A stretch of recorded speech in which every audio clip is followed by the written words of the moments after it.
Saudara, jadi lembaga anti korupsi, KPK justru terus dihempas kasus korupsi di internal. Setelah para pimpinan KPK terjerat kasus korupsi, kini puluhan karyawan KPK tengah diperiksa atas kasus pungutan liar di rutan KPK. Rasanya ironi karena bagaimana korupsi bisa teratasi bila lembaga anti korupsinya juga tak bersih dari korupsi.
Pengawas KPK Albertina Ho dalam laporan kinerja KPK tahun 2023. Pungli itu diduga dilakukan sejak tahun 2021 dengan jumlah mencapai lebih dari 6 miliar rupiah. Kasus korupsi di lembaga anti korupsi membuat publik mempertanyakan integritas KPK. Banyak masyarakat kini sudah tak lagi percaya dengan kinerja KPK dalam memberantas korupsi di negeri ini.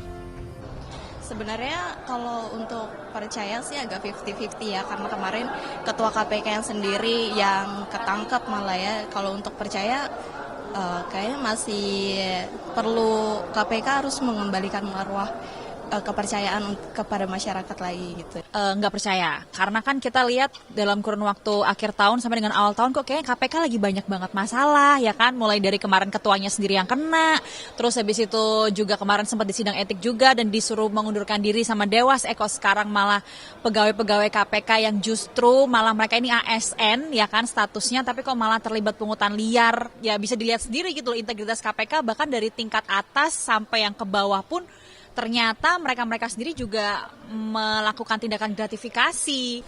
Untuk saat ini sih saya masih kurang percaya sama KPK ya, apalagi kalau masih belum dibenahi secara internal di KPK, saya masih belum bisa percaya sih.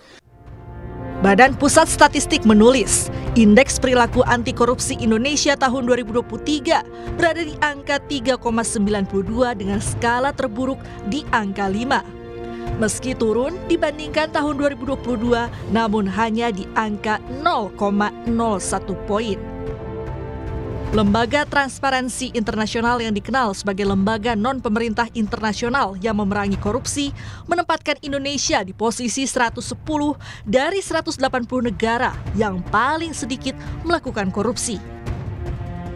Di tahun 2019, Indonesia berada di posisi 85 dari 180 negara. Di tahun 2020, Indonesia merosot 37 poin ke posisi 102 dari 180 negara. Sempat membaik di tahun 2021 dengan naik ke posisi 96, namun di tahun 2022 posisi Indonesia merosot lebih jauh ke posisi 110 dari 180 negara. Pembenahan korupsi di negeri ini memang butuh perhatian khusus. Tidaklah mungkin korupsi bisa teratasi bila lembaga anti korupsinya juga tidak bersih dari korupsi. Tim Liputan Kompas TV.